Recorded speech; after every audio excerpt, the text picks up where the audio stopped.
Hey YouTube, this is Monkey Survivor. If you like the video, you can like, comment, or subscribe. Helps me out immensely. And yeah, I will catch you all next time.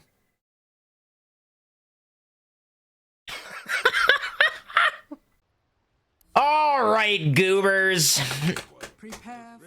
So, I get asked questions about Brewmaster like a ton. Typically for starting builds on Brewmaster, I go double circlet, triple branch, tangos like this. The only difference in starting build that I sometimes do is instead of a branch, I occasionally go a Quelling Blade. But the only heroes that I go Quelling Blade on Brewmaster against are Treant Protector and Nature's Prophet.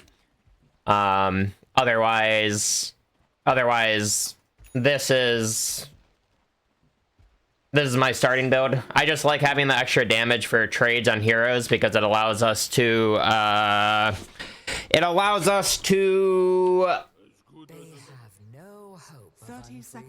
trade really positively once we hit level 3 and have like a bracer and stuff. Our early items this game are, we're gonna go bracer into wand, into crown, into urn, into vessel. So pretty much we are just rushing a vessel, and our inventory is going to be bracer, wand, and vessel. We are skipping boots, and then after that vessel we are going to go for I want to go vessel this game, Coddle. Is that okay? I have free game. You just don't feed, it's easy game. Okay. He said, in response to, I want to go vessel, if you don't feed, we win the game, I think. So, I'm just going to assume that means it's okay for me to go vessel. We'll see. But typically, my build-up is vessel into Midas. If my Coddle does end up going vessel, then I'm going to be going Vlad's into Midas. Midas is still really good on Brewmaster. I mean, not too much has really changed on Brewmaster over the past couple patches. I just wanted to use Thunderclap there so my CM didn't die to the Razor Pugna. They're getting a lot of denies, but that's fine. Such is life.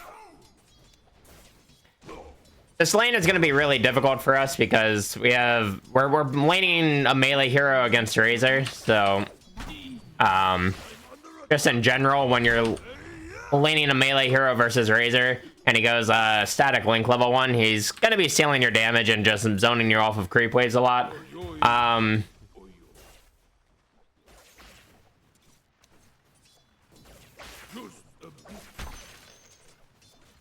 But they have double range creep now, so lane should be pushing in soon.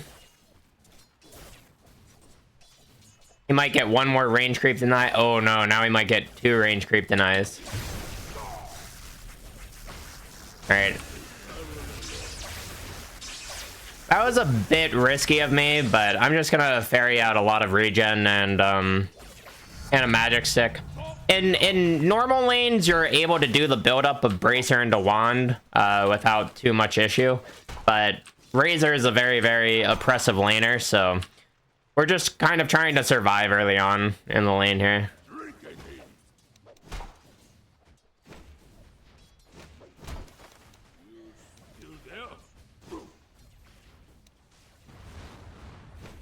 We're gonna drag the creeps over here just to aggro our creep wave. PhD. Okay, the CM just killed herself on the Pugna ward. Whenever you're salving up, you should move all of your stat and health items. You should cycle them through your backpack so you get more efficiency out of your HP regen. If you do that. So when you use items like salve that only last for 12 seconds, then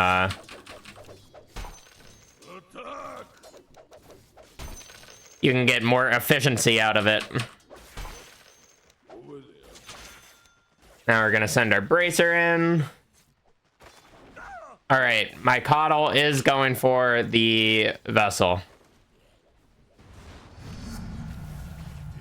So it looks like we are not going to be able to go the build that I typically like to go.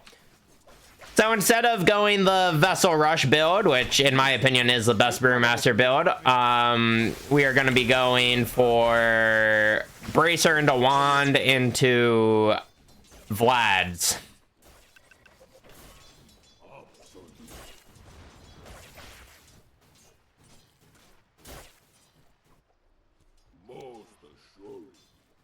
Also for the skill build on Brewmaster, I pretty consistently go 1-1-4.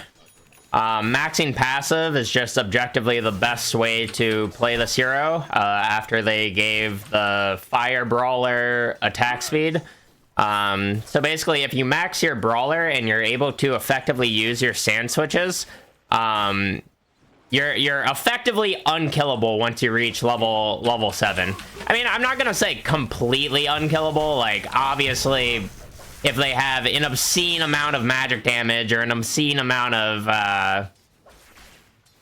or if they have like evasion, piercing, or pure damage or stuff, you know, like obviously you can still die in the long run. But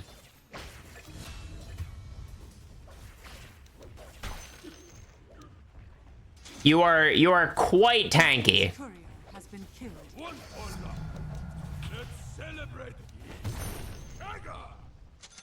Want anything? Drop items, drop clarity, drop goals. But basically now that we're level 4, I'm not afraid of dying to a Razor lane because when we're brawled up, we have a 50% evasion right now. So like realistically, we're not gonna die to the Razor at this point. So we're kind of just trying to exist in lane and get like as many levels as possible. Especially because they're keeping the Pugna down here, like, we don't really feel that bad about what's happening in lane. Yeah, we're not getting that much farm, but our pause 4 is roaming and getting stuff done in other lanes. So as long as we're still getting XP, like... Indeed, we forward, but why not its own... Like, as you can see, he's just missing half of his attacks, and so it's really just like not that scary to be laning against a Razor here.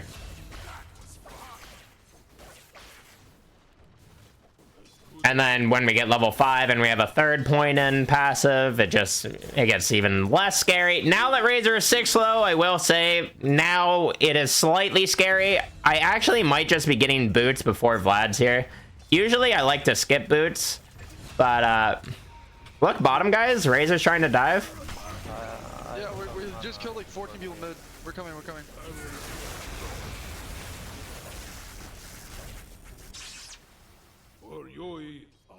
Yeah, I have no mana. I have mana in like 10 seconds for Leech Seed. I can go first. Bottom tower is under attack. He hits hard right now. Now he doesn't. And maybe he still hits kind of hard. Yeah, I just wait T4s.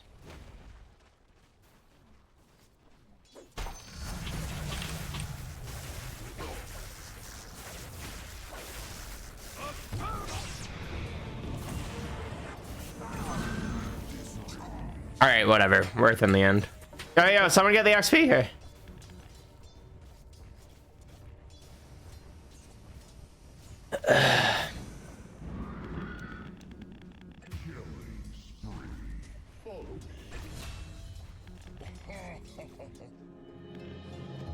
Okay. Well, that was quite the series of events.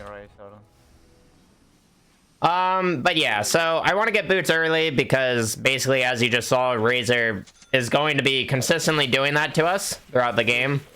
Well, not the game, but over the next, like, 5 minutes, he's gonna consistently be doing that. But now that we have boots, we have 419 move speed that only get, like, it becomes a lot more when we're brewed up. So now we can pretty effectively run away from Razor.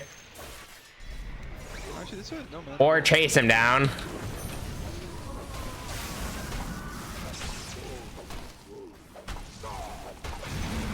As you can see, when you max passive, you do so much damage, and people really underestimate the damage you do.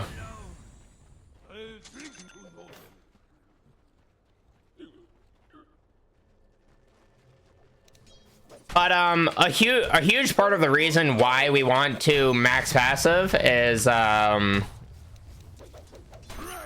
because if a huge issue with Brewmaster is having mana problems, and yeah, you can argue that like you're allowed to go mana boots now because mana boots is a different build up in the Bassi and whatnot. And like it definitely does help sustain you, and the new Vlads help sustain you and all of that, but maxing your QW, it makes it so you're not as effective on the map for as long. When you max your passive, not only does it allow you to pretty much just go naked brown boots, and you don't even need brown boots for a while, but I mean, Razor's doing, I'm just rambling at this point, but Razor is doing illegal maneuvers here, trying to exist in the lane against a Brewmaster that's level 6. I didn't really talk about it there, but as soon as you hit level 6, I don't think there's like any carries in the game other than like Morphling and Slark maybe that are actually allowed to like still exist in lane against you after you hit level 6. Other than those two heroes, there really aren't that many. Like, don't get me wrong, heroes like Lifestealer can kind of do it. Heroes like Juggernaut can kind of do it just because they have magic immune spells that allows them to like, you know, rage TP out or stuff like that. But for the most part, heroes just aren't allowed to lane against you once you hit level 6 on Brewmaster. It doesn't matter how far ahead they are or whatever, as long as you're using the Windwalk damage from your Wind Panda. You just kind of, you shit out damage, and as long as you have teammates, you're able to, you're just able to control fights really well. Now, moving on from that, to talk about the alt, basically your goal when you're using your alt is you're just focusing on using your Wind Panda. You want to basically identify the biggest problems in the game before you even start the team fight. So like for me, for example, right now, what we're gonna be aiming to do, this looks really bad. Yeah, I don't have split, so I'm just canceling that TP. My Coddle and CM were already dead, so even if I finish that TP there, it's just not gonna go well. And we're pressuring bottom, and we took mid tower with DK, so it's not the worst. I mean, like, I don't know. My team can't, like, when you set up to defend towers like that, you can't really, like, get gone on that early when you're only 3v5. But regardless, back to talking about the ultimate.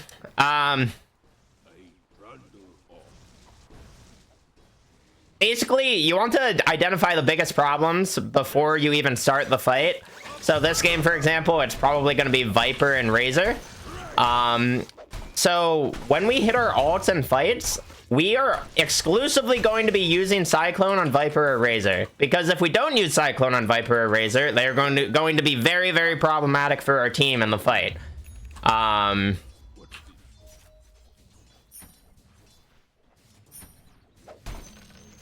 And problems for team equals bad time for everyone.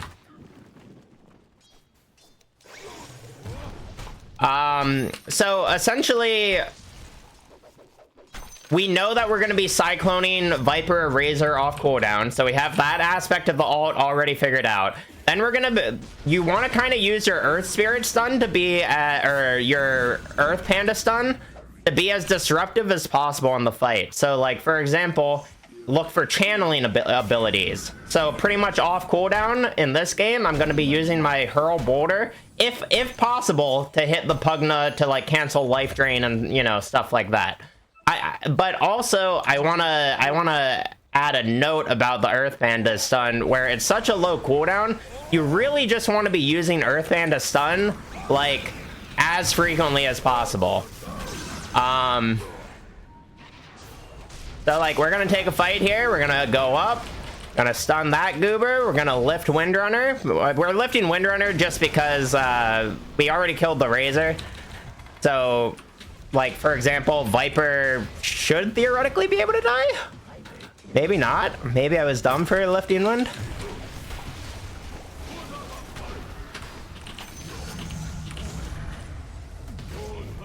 Okay. Maybe Viper was a bigger issue than wind there. Maybe I should have followed my own advice. Oh well. I thought because we killed Razor starting out the fight, that was gonna go better. If we had just ignored wind. Because theoretically... whatever. I think the issue with what happened there is just our Coddle died, like, too early.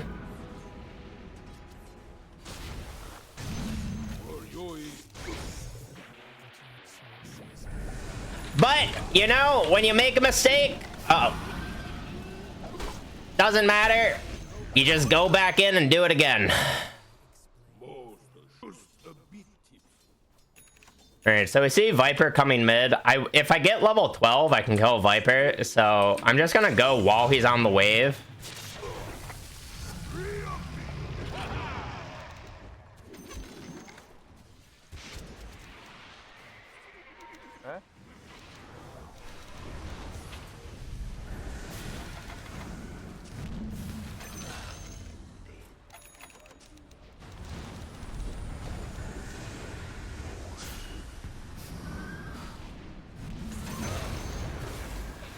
And now we throw that at him, get Windrunner out of here. Throw this at Viper Razor again.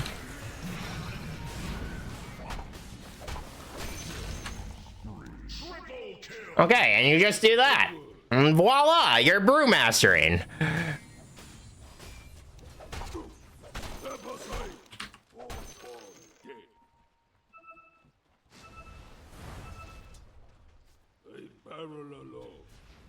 Alright, so since our ult is coming off cooldown, oh god.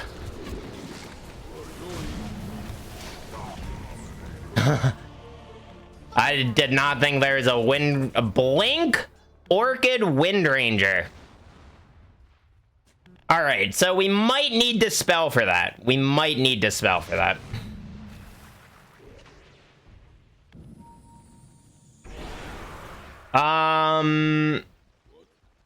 Alright, we are smoked. So ideally our DK is going to be going in first.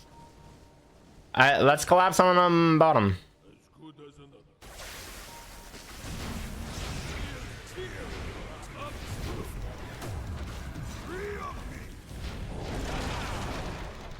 Alright, Viper's lifted.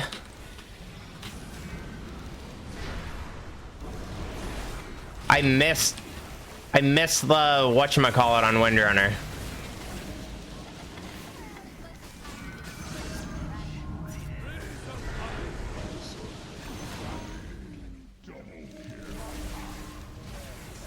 Gonna move my Earth Panda forward so I can get the Hurl Boulder off.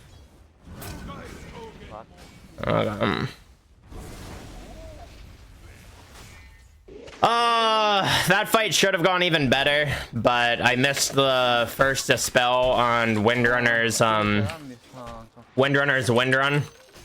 That's the other thing that you should be thinking of when you're going into using Primal Split in fights is so you want to identify the Cyclone target, the main Cyclone target for Wind Panda, but you also want to identify the you also want to identify dispellable spells for your Wind Panda. I pretty much always take the right talent at 10 for 10 bruising damage, because we're back to playing in split for a split meta, and I always take the left talent at 15. Because the left talent at 15 makes it so when you're brewed up in Cinder Brew, you literally have 100% evasion. 100% evasion if you're on Wind Stance and you are brewed up. Or you have Your top tower or you have like 25 armor and 70% magic resistance They can rush them. if you're on green stance. So taking the left talon at level 15 is just like it's very good. It's very good. Alright, so they're fighting behind us. I just want to ult early. They use double BKB to run at our coddle. Kind of sucks, but what can you do? Put ward here. ¿Por qué no pones un guard aquí, weón?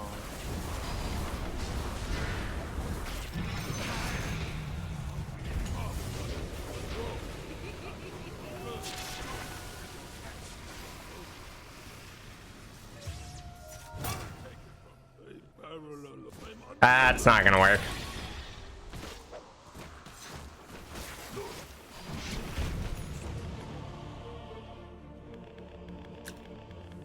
Well, unlucky. What can you do? Our coddle died first, and the enemy team flanked us. They had vision here, we didn't.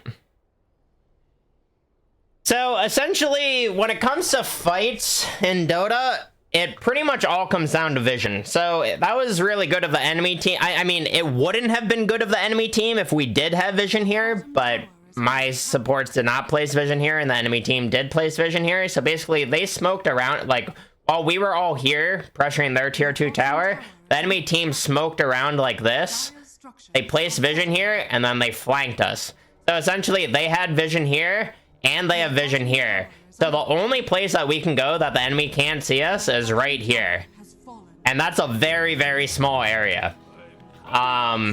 So basically, the enemy team had perfect information of what we were doing, where we were, etc., etc., and we had no information on them, and that just straight up wins fights because it allows the run-in heroes like Marcy and Razor to find the coddle like they did, because basically if the enemy team isn't able to find my coddle, my team is gonna win the fight easy peasy every single time. If they are able to find the coddle, things get a bit trickier. Don't get me wrong, if me and DK are farmed enough, like after my AC, maybe we're at the point that me and DK can still carry the fight, but until then, our coddle is doing a lot of heavy lifting.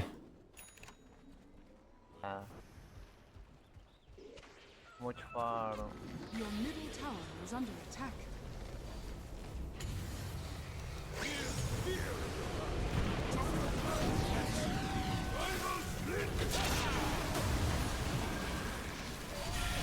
Oh my god, my Wind Panda instantly died to Razor.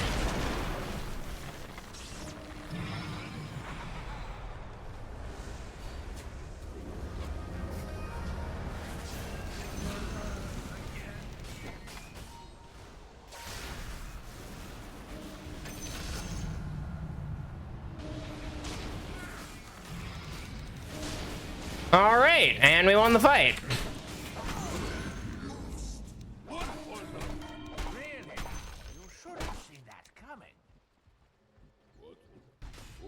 Even though Wind Panda instantly died, I don't really know what was... I mean, they weren't able to get our coddle. They went on Crystal Maiden instead of coddle. They didn't even get our Crystal Maiden. Even CM didn't die.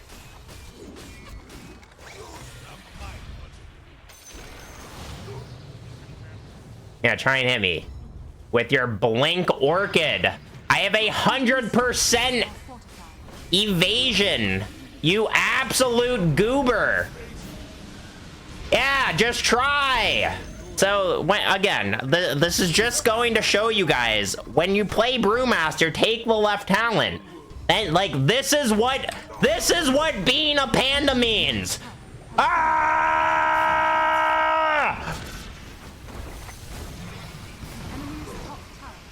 You get it now? The enemy's middle tower has fallen. 40 minus 5 seconds. The enemy's middle barracks has fallen. Go for that. Radiant structures are fortified.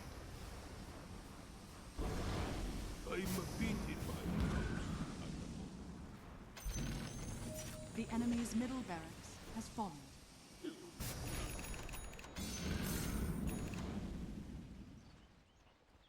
All right, so now that we have AC and we're about to hit level 20, I'm going to show you guys with a great example of why my Brewmaster is terrified, or is considered terrifying. So you just take the Brewing Health Balance, you do this bad boy, you go over here, aha, you're lifted.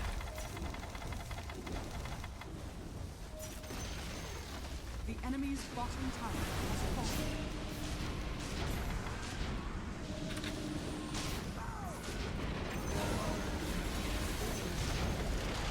Hey Viper, guess what? Lifted again, bitch.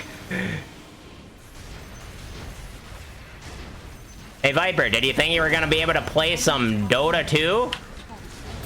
Well, too bad. You're dead.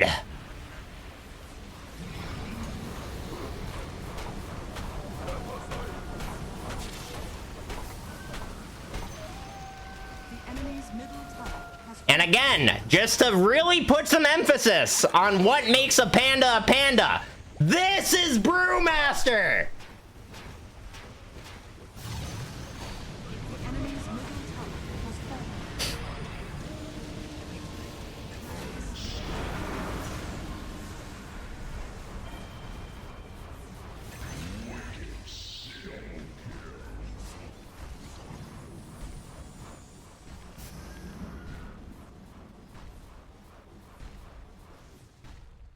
Dire victory. Good job. Well played. GG. And also, just because I know it's going to be asked in the YouTube video, assuming this is the game that goes on YouTube, I don't know how good that was for education. A 7 out of 10? Aw, man. But also, words. What are my thoughts? Where are they? If you want hotkeys, my hotkeys for Brewmasters, well, one is both my hero and also all pandas. So when I'm just on my hero, one is my hero. When I'm in Primal Split, one is all 4 pandas. 2 is Wind Panda, because Wind Panda is most important, and it is pressed the most frequently. 3 is Earth. Some people pair Earth with Fire, just so it's easier to prioritize targeting. So you hit 3, you stun someone, and then you right-click them with your Earth and Fire Panda, so both of them go on one target, just to maximize your damage. I know some people do that. I just have Earth and Fire on separate hotkeys, because sometimes I want them doing some different things, and sometimes I want them going in different directions because I'm trying to escape with Primal Split or something like that. 4 is Fire, and then 5 is Void.